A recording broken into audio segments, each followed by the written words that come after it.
Hello everyone, welcome to new video. आज हम पढ़ने वाले हैं बिहार बोर्ड मैट्रिक परीक्षा 2027 के लिए।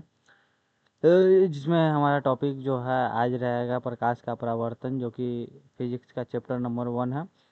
और इस क्लास में हम इस चैप्टर के जो पूरे ऑब्जेक्टिव है उसको हम देखेंगे। अगर वीडियो पसंद आए तो चैनल को सब्सक्राइब कीजिए, वीडियो को लाइक कीजिएगा, कमेंट कीजिएगा और शेयर कीजिएगा। चैनल का नाम है @बिहार बोर्ड और नॉन एजुकेटर। ठीक है, तो बिना किसी देरी के चलिए स्टार्ट करते हैं।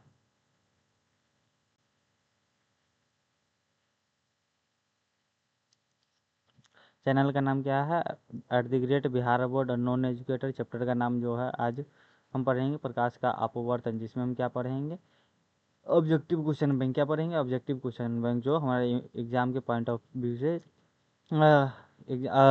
इम्पोर्टेंट है। तो पहला क्वेश्चन जो है वो क्या है? प्रकाश क्या है? तो प्रकाश ऊर्जा का एक रूप है। क्या है? ऊर्जा का एक रूप है। प्रकाश क्या है? ऊर्जा का एक रूप है। क्या है? ऊर्जा का एक रूप है। प्रकाश के माध्यम से हम क्या करते हैं? प्रकाश के माध्यम से हम क्या करते हैं? वस्तुओं को देखते हैं। क्या करते हैं? वस्तुओं को देखते हैं। प्रकाश कौन सी तरंग है? विद्युत चुंबकीय तरंग है। प्रकाश कैसी तरंग है? विद्युत चुंबकीय तरंग है। कैसी तरंग है? विद्युत चुंबकीय तरंग है। निर्वात में प्रकाश का वेग कितना होता है? 3 × 10⁸ मीटर पर सेकेंड होता है। क्या होता है? 3 × 10⁸ मीटर पर सेकेंड। प्रकाश हमेशा किस रेखा में गमन करती है? तो प्रकाश हमेशा सीधी रेखा में गमन करती है। किस रेखा में गमन करती है? सीधी रेखा में। अगला जो क्वेश्चन हमारा जो है वो है प्रकाश के गमन पथ की दिशा को क्या कहते हैं? यानी कि प्रकाश जिस दिशा में चलती है उस दिशा को हम क्या बोलते हैं? यानी कि प्रकाश जिस रास्ते पर चलती है उस रास्ते की दिशा को हम क्या बोलते हैं? किरण बोलते हैं। क्या बोलते हैं? किरण बोलते हैं। अगला क्वेश्चन जो है कि किरणों के समूह को क्या बोला जाता है? तो किरणों के समूह को क्या बोला जाता है? किरण पुंज। क्या बोला जाता है? किरण पुंज। किरण पुंज मुख्यतः कितने प्रकार के होते हैं? तो किरण पुंज हमें 3 प्रकार के होता है। पहला होता है अपसारी, अभिसारी और समांतरण किरण पुंज। जिस किरण पुंज में सभी किरणें एक दूसरे से के समानांतर हो उसे क्या बोलते हैं? समानांतर किरण पुंज। क्या बोलते हैं? समानांतर किरण पुंज। क्या बोलते हैं? समानांतर किरण पुंज। समानांतर किरण पुंज किसको कहते हैं? कि वैसी किरण पुंज जिसमें सभी किरणें एक दूसरे के समानांतर हो, जैसे कि इसमें अगला क्वेश्चन है कि वैसी किरण पुंज जिसकी सभी किरणें एक बिंदु पर मिलती है उसे क्या बोलते हैं? अभिसारी किरण पुंज बोलते हैं। क्या बोलते हैं? अभिसारी किरण पुंज। क्या बोलते हैं? अभिसारी किरण पुंज। अगला क्वेश्चन है अभिसारी किरण पुंज को अन्य किस नाम से जाना जाता है? तो संतृप्त किरण पुंज से के नाम से जाना जाता है। किस नाम से? संतृप्त। अगला क्वेश्चन है बिहार वैसी किरण पुंज जो एक बिंदु से निकलकर विभिन्न दिशाओं में फैल जाती है उसे कौन सा किरण पुंज बोलते हैं? अपसारी किरण पुंज बोलते हैं, जैसे कि यहाँ पे दिखाया गया है। ठीक है। अगला क्वेश्चन है जो पदार्थ स्वतः प्रकाश उत्सर्जित करते हैं उसे क्या बोलते हैं? प्रदीप्त या आत्मदीप्त पदार्थ बोलते हैं। कैसे पदार्थ बोलते हैं? प्रदीप्त या आत्मदीप्त। ठीक है। अगला क्वेश्चन जो है क्योंकि इनमें कौन सी प्रदीप्त पदार्थ है, यानी कि प्रदीप्त पदार्थ का उदाहरण है। यानी कि इसमें जो है सूर्य हो जाएगा। क्या हो जाएगा? सूर्य। अगला क्वेश्चन जो है वह माध्यम जिसके आर पार प्रकाश आसानी से निकल जाता है उसे क्या बोलते हैं? पारदर्शी माध्यम बोलते हैं। क्या बोलते हैं? पारदर्शी माध्यम। हवा और पानी किस प्रकार के माध्यम का उदाहरण है? पारदर्शी माध्यम का। माध्यम का? पारदर्शी माध्यम का। अगला क्वेश्चन जो है जो पदार्थ स्वतः प्रकाश उत्सर्जित नहीं करते उसे क्या बोलते हैं? अप्रदीप्त पदार्थ बोलते हैं। क्या बोलते हैं? अप्रदीप्त पदार्थ। क्या बोलते हैं? अप्रदीप्त पदार्थ बोलते हैं। अगला क्वेश्चन जो है जिस माध्यम से होकर प्रकाश का कुछ ही अंश बाहर निकल पाता है, यानी कि वैसा माध्यम जिससे प्रकाश का कुछ ही अंश बाहर निकलता है उसे क्या बोलते हैं? पारभासी माध्यम बोलते हैं। क्या बोलते हैं? पारभासी माध्यम बोलते हैं। जैसे तेल लगा हुआ कागज किस या घिसा हुआ कांच किस माध्यम का उदाहरण है? पारभासी। किस माध्यम का उदाहरण है? पारभासी। ठीक है। अगला क्वेश्चन जो है प्रकाश के गमन पथ पर किसी अपारदर्शी वस्तु के होने पर जो काला क्षेत्र बनता है उसे क्या बोलते हैं? जैसे कि ये वस्तु है, और ये प्रकाश आ रहा है, इसके रास्ते में कोई अपारदर्शी वस्तु बना रखा हुआ है, तो इसके पीछे जो काला क्षेत्र बनता है इसको क्या बोलते हैं? प्रतिबिंब बोलते हैं या छाया बोलते हैं। क्या बोलते हैं? सॉरी, छाया बोलते हैं। क्या बोलते हैं? छाया बोलते हैं। इसको क्या बोलते हैं? छाया। इसको क्या बोलते हैं? छाया बोलते हैं। अगला क्वेश्चन जो है हमारा कि प्रकाश के किसी चिकनी या चमकीली सतह से टकरा कर उसी माध्यम में लौटने की प्रक्रिया को क्या बोलते हैं? प्रकाश का परावर्तन बोलते हैं। क्या बोलते हैं? प्रकाश का परावर्तन। प्रकाश के परावर्तन के कितने नियम हैं? दो है। प्रकाश के परावर्तन के कितने नियम होते हैं? दो है। प्रकाश के परावर्तन के नियम कौन कौन से हैं? आपतित किरण, परावर्तित किरण और आपतन बिंदु पर डाला गया लंब तीनों एक ही समतल में होता है। आपतन कोण परावर्तन कोण के बराबर होता है। ठीक है, अगला क्वेश्चन जो है परावर्तन के नियम के अनुसार कौन सा सही है? आपतन कोण बड़ा है परावर्तन कोण से नहीं। आपतन कोण से बड़ा है परावर्तन कोण नहीं। आपतन कोण बराबर परावर्तन कोण होता है। क्या होता है? आपतन कोण बराबर परावर्तन कोण। अगला क्वेश्चन जो है आपतित किरण, परावर्तित किरण तथा आपतन बिंदु पर डाला गया लंब क्या होता है? एक ही समतल में होते हैं। क्या होते हैं? एक ही समतल में होते हैं। ये क्या है? परावर्तन का पहला नियम। अगला क्वेश्चन जो है हमारा कि किसी वस्तु के सतह से टकराने वाली किरण को क्या बोलते हैं? आपतित किरण बोलती है। जैसे कि यहाँ पे कोई वस्तु है, यहाँ पे जो किरण आ रही है और टकराएगी उसको क्या हम बोल देंगे? आपतित किरण बोलते हैं। क्या बोलते हैं? आपतित किरण। क्या बोलते हैं? आपतित किरण। तो किसी सतह से टकराकर वापस लौटने वाली किरण को क्या बोलते हैं? परावर्तित किरण। क्या बोलते हैं? परावर्तित किरण। ठीक है, परावर्तित किरण। किसी सतह कि वह बिंदु जिस पर आपतित किरण टकराती है उसे क्या बोलते हैं? आपतन बिंदु बोलते हैं। क्या बोलते हैं? आपतन बिंदु। अगला क्वेश्चन जो है आपतित किरण और परावर्तित किरण को अलग करने वाली सीधी रेखाओं को क्या बोलते हैं? अभिलंब। जैसे कि आपतित किरण और परावर्तित किरण, इस दोनों को अलग करने वाली यह जो सीधी रेखा है इसको क्या बोलते हैं? अभिलंब बोलते हैं। क्या बोलते हैं? अभिलंब बोलते हैं। अगला क्वेश्चन जो है आपतित किरण और अभिलंब के बीच बने कोण क्या होते हैं? आपतन कोण। आपतित किरण और अभिलंब के बीच बना जो कोण है वो आपतन कोण होता है। क्या होता है? आपतन कोण। आपतन कोण को किस अक्षर से सूचित किया जाता है? आपतन कोण को किस अक्षर से सूचित किया जाता है? एंगल आई, एंगल इंटू आई। ठीक है, अगला क्वेश्चन जो है हमारा कि परावर्तित किरण और अभिलंब के बीच बने कोण को क्या बोलते हैं? परावर्तन कोण बोलते हैं। क्या बोलते हैं? परावर्तन कोण। वह सतह जिससे प्रकाश टकराती है उसे क्या बोलते हैं? परावर्तक सतह बोलते हैं। वह वैसी सतह जिसे प्रकाश आकर टकराती है उस सतह को क्या बोलते हैं? परावर्तक सतह बोलते हैं। ठीक, अगला क्वेश्चन जो है जब प्रकाश की किरण चिकनी या चमकीली सतह से टकराकर परावर्तित होती है उसे क्या बोलते हैं? नियमित परावर्तन बोलते हैं। क्या बोलते हैं? नियमित परावर्तन। ठीक है, क्या बोलते हैं? नियमित परावर्तन। अगला क्वेश्चन जो है जब प्रकाश की किरण रुखरी व खुरदरी सतह से टकराकर परावर्तित होती है उसे क्या बोलते हैं? अनियमित परावर्तन। क्या जैसे कि ये जब प्रकाश की किरण जो है यह चिकनी और चमकीली सतह से टकराकर वापस अपनी दिशा में लौट रही है तो इसको क्या बोलते हैं? नियमित परावर्तन। और ये जो है ऊबड़ खाबड़ इसको क्या बोलते हैं? अनियमित परावर्तन।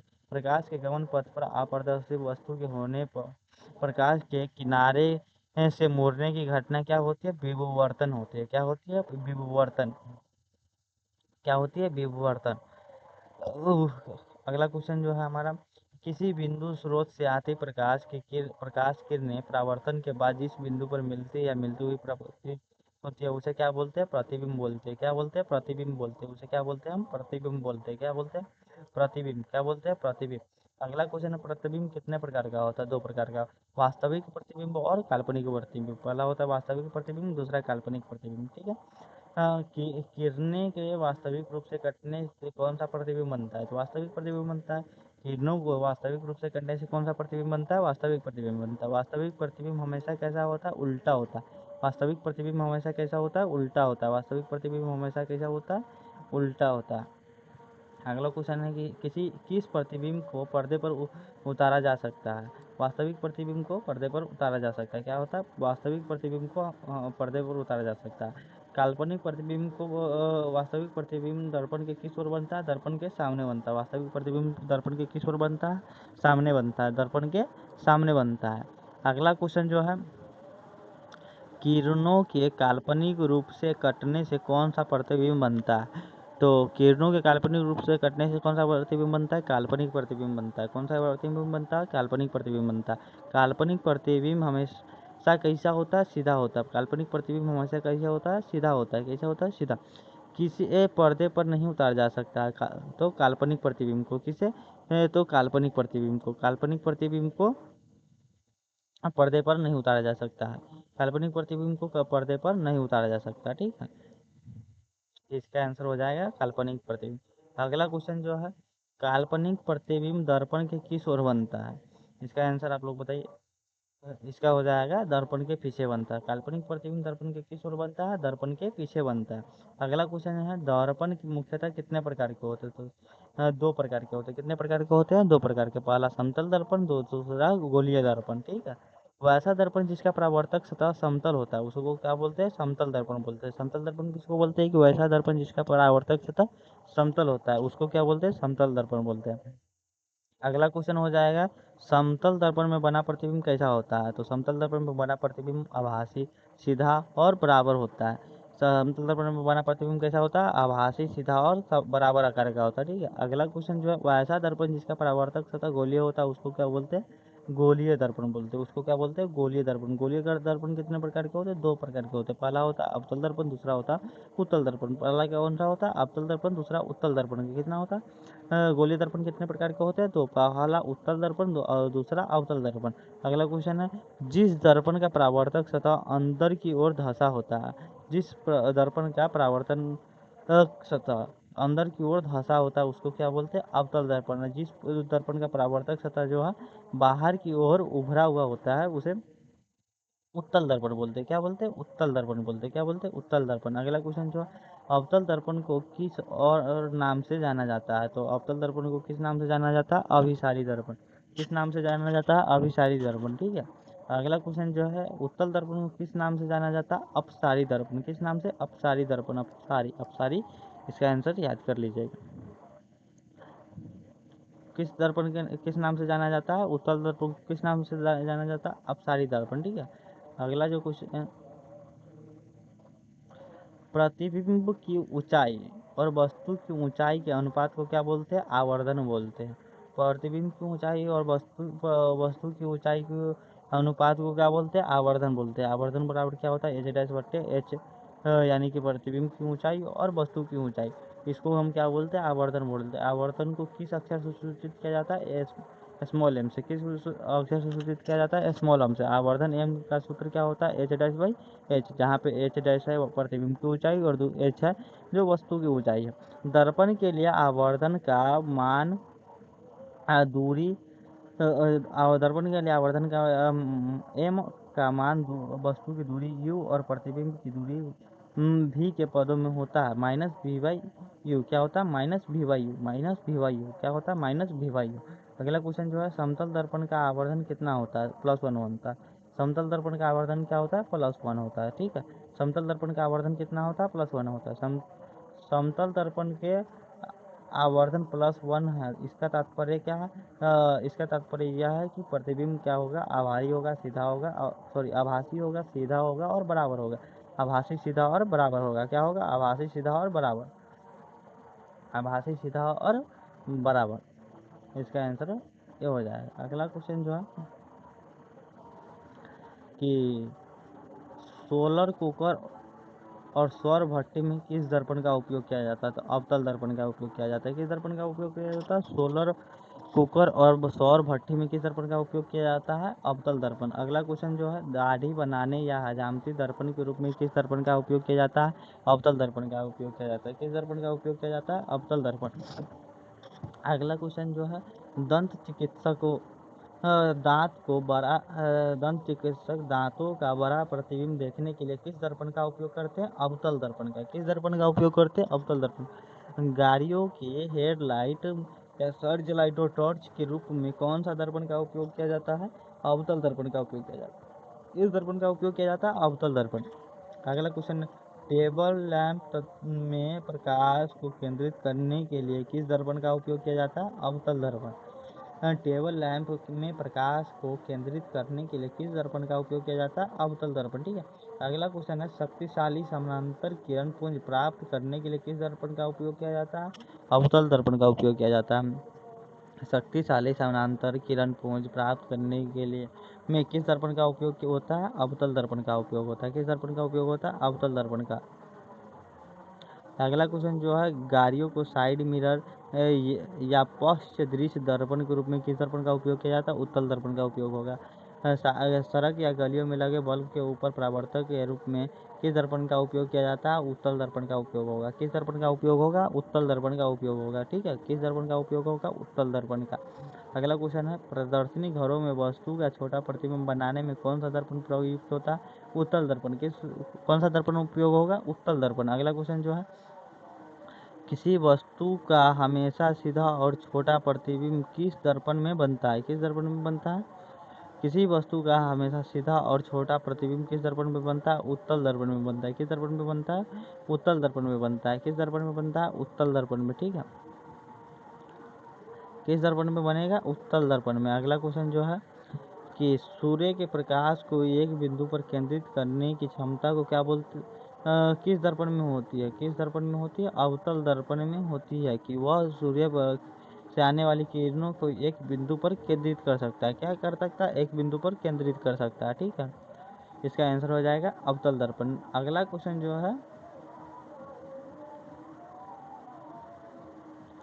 अवतल दर्पण को सोलर कुकर में क्यों उपयोग किया जाता है? तो अवतल दर्पण को सोलर कुकर में क्यों उपयोग किया जाता है? क्योंकि यह प्रकाश और क्योंकि यह प्रकाश को फैलाता है? नहीं, option number A. Option number C की क्योंकि यह सीधा प्रतिबिंब बनाता है? नहीं। अगला इसका ऑप्शन बी होगा, क्योंकि यह प्रकाश और उसमें विकिरणों को फोकस पर इकट्ठा करता है। यही होगा। अगला है, हजामती दर्पण के लिए चेहरे को अवतल दर्पण में के सामने कहाँ रखा जाता है? वक्रता केंद्र पर? नहीं। अनंत पर? नहीं। फोकस पर? नहीं। इसका आंसर क्या होगा? ध्रुव और फोकस के बीच। क्या होता है?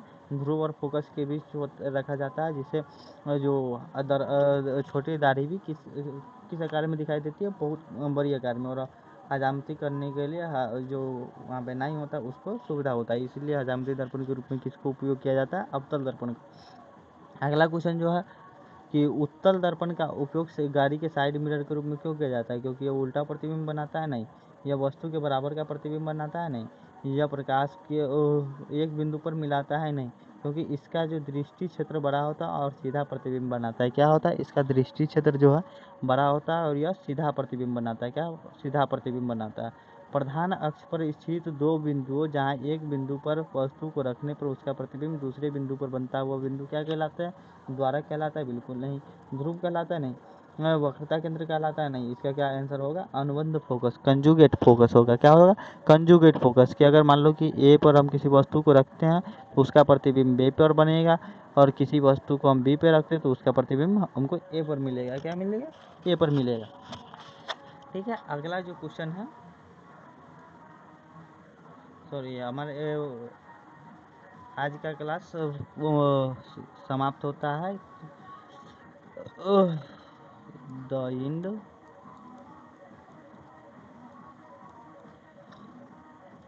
आज आपने प्रकाश के परावर्तन के 75 VVI ऑब्जेक्टिव क्वेश्चन किए हैं, जो एग्जाम के पॉइंट ऑफ व्यू से VVI है। क्या है? VVI है। ठीक है, तो अगर वीडियो पसंद आए तो चैनल को सब्सक्राइब कीजिए, वीडियो को लाइक कीजिए, और अपने सवाल हमें कमेंट में कीजिए, कि ताकि हम उसको अगले वीडियो में उसको कवर कर पाए। चलिए, आज के लिए इतना ही, मिलते हैं अगले वीडियो में।